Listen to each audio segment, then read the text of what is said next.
Hello again, do-it-yourselfers. Terry Peterman, the internet electrician here. In today's video, we're going to take this Honeywell thermostat and replace it with the Nest Learning thermostat. So stick around, let's get this done.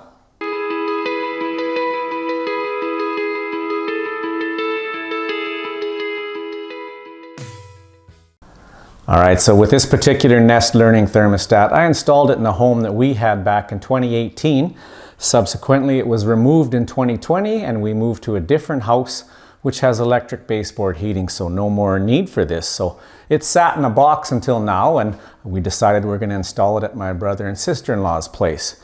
So first thing I had to do is kind of remember how to not only connect this, which is fairly simple when you understand thermostats, but the programming it and all the rest of that. So I had to go back to the internet and to YouTube, and hey, I found a video, happened to be mine, from 2018 on installing this. So I got that in the description below, a link to it. You'll want to go back and review that as well to remember all the steps to getting this going. So let's get started. We'll remove this Honeywell thermostat, turn off the breaker that feeds the HVAC system, and we'll see what we got for wires behind there. Okay, so with the breaker off to the HVAC system, let's take off the old thermostat, pry it away from the base. There's a little slot back here that you can just pop it loose to get it started, and it just pulls right off of the base. So we're going to inspect what wires we have here. We have a W2, so it's a two-stage heating. We have a G wire, which is green, conveniently so, and that's the fan on manual. Then there's W1, which is your heating first stage. We do have a common terminal. Gently prying that away so I can see the labeling behind there. A Y terminal, which is your cooling. And the R, which is your 24 volt supply. Your common is the other side of your 20 volt. And there's a little jumper in here from the RC to the R. So it'll give you a little close-up of that, and I'll describe what each wire does for you. Alright, so again, I want you to go back to that original installation video. I give a detailed description of the wires and how they're connected there. However, we'll just go over the wires here briefly. You have a 24 volt control system on these HVAC units for the most part. And you have a 24 volt hot and a 24 volt neutral, you could call it for lack of better terms here. So they are R and C, common and R for hot. Don't ask me why. So there we have a jumper between R and RC, which is the heating and the cooling. Sometimes you'll have separate wires for those, depending on the HVAC system. Next to that, we have the Y terminal. Again, don't ask me why it's Y for cooling, but that's what it is. Then there's the common right there. Some thermostats have a common, some don't. If they don't have a common, then you have to have battery power to operate it. Then next to that, we have the W terminal, which they've used an orange wire, but that's okay, and W is for heating. Again, don't ask me why, W is for heating. And then next to that, we have the G wire, which is for the fan. And there again, why isn't it called F for fan? But that's your manual on for the fan. And then W2, second stage heating, is on the W on the white wire here. Y2 would be for two-stage cooling. We do not have a two-stage cooling system here. So there's the wires. We're going to label them, pull them off, and we'll take off this base plate and put on the base plate for the Nest thermostat, turn the power back on and power it up. First off, little tiny standard blade screwdriver to remove all these wires. I just took a picture of them with my phone so I'll remember which is which. W2, G for fan,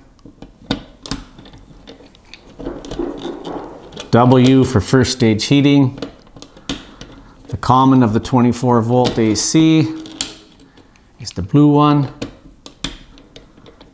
yellow on the Y, first stage cooling, and the only stage of cooling. And then the R terminal.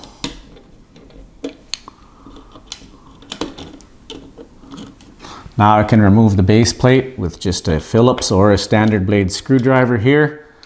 and put on the new base plate. So bunching these all together. And yeah, I'm gonna have to move those anchors over or put in new anchors.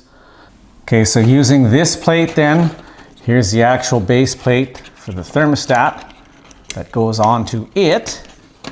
And you can see we have to use the top 2 holes because they go through this plate. So this is just a cover plate. This is the actual base plate.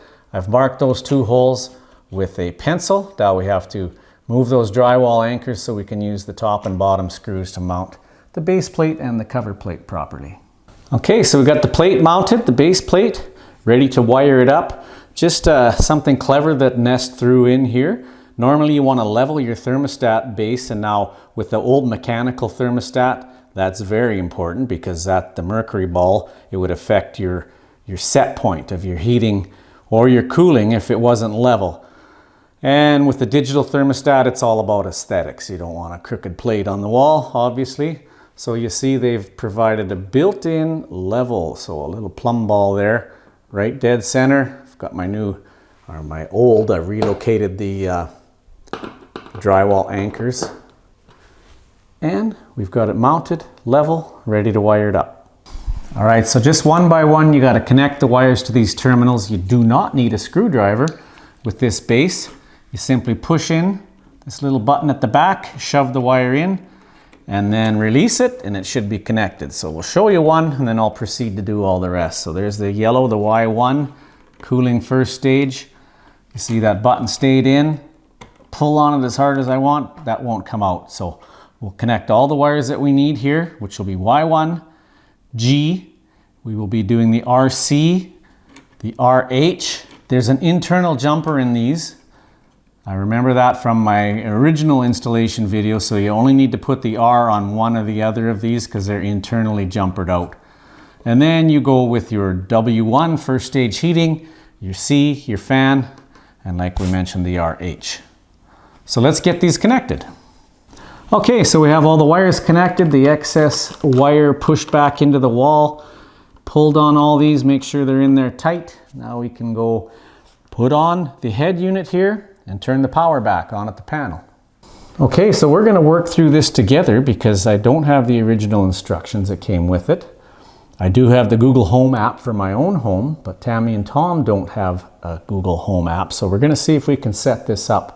So let's just go through it together. You see when I turn the power back on, the Google logo came up. Push on that, looks like it's doing something. Remember, we're learning together, and like I said, go back to that original installation video. That'll help you understand it. Okay, your thermostat's date and time are correct. Excellent. So I think you just push the button every time. Heat set to 19, so you can set it up. Moving on to the other set points. Settings.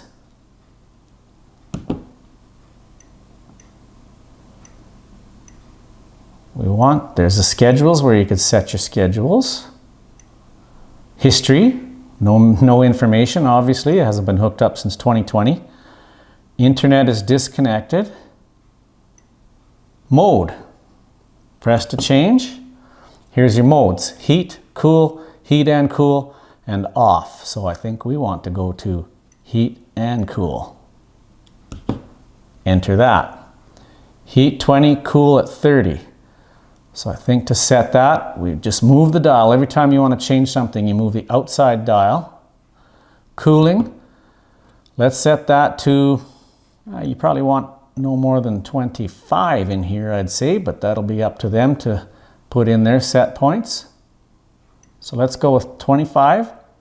Looks like it's already warmer than that in here.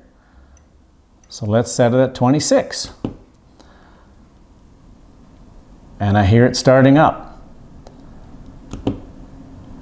Back to the set points.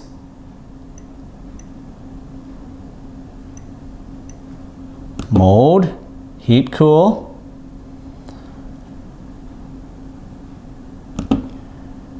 And we want the heating. Twist the ring again to heat. And we'll say we want it to heat up push the button to set the heat.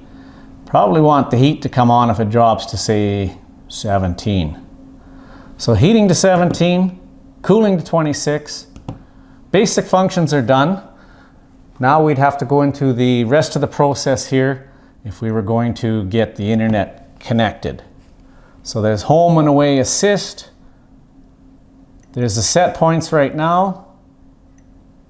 Eco mode, so you can set your eco mode. If they go away somewhere, you could set that eco mode to kick in if, say, the temperature here dropped to like 5 degrees, keep things from freezing. You'd want that to kick in. So let's go with 5 degrees. Cooling, eco mode off. You really don't need cooling if you're not here. I guess you could probably set it to something ridiculously high.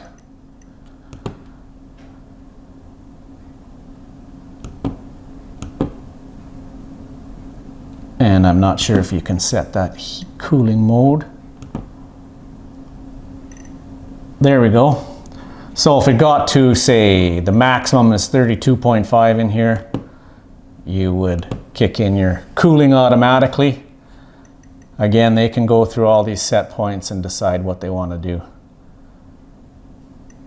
Fan schedules disabled. Nest Sense, reminders for air filter, display brightness. Click to have the sound on or off, whether you want Fahrenheit or Celsius.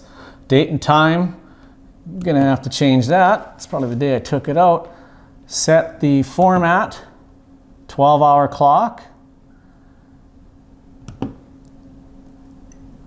Done. And I would think we want to set that. Set the time. It is not December and it's not 2017. So this defaulted back to the factory programming here. So we're going to go with today, September. And sadly enough, the anniversary of September 11th. 2001. So it is September 11th today, incidentally a day after the tragic assassination of Charlie Kirk. That's a topic that makes me particularly sad. Why somebody has to die for their political beliefs, and somebody that's willing to discuss openly and have a conversation. You may or may not agree with them on everything he believed in, but never lose sight of the fact he lost a family man with a wife and 2 children at 31 years old. Very sad indeed. All right, so the time is 12:30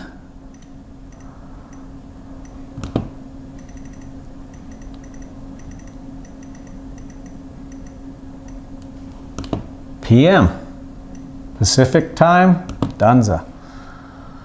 All right, so that's it. We're all set up. All that's left now is if they want to do any automation, they're going to have to get the Google Home app and get this registered onto their account, and then they can run it remotely and take advantage of all the other aspects of the Nest Learning Thermostat. All right, so that concludes the installation or the reinstallation of the Nest Learning Thermostat. Hope you learned something from this video, and if you did, give it a like. Subscribe to my channel, click on that bell so you'll know when I release new videos, and make any comments below, any questions you might have like I did before I had to go back to that original video and figure things out again. But thanks again for watching. Terry Peterman, the Internet Electrician, and I'll see you in the next one.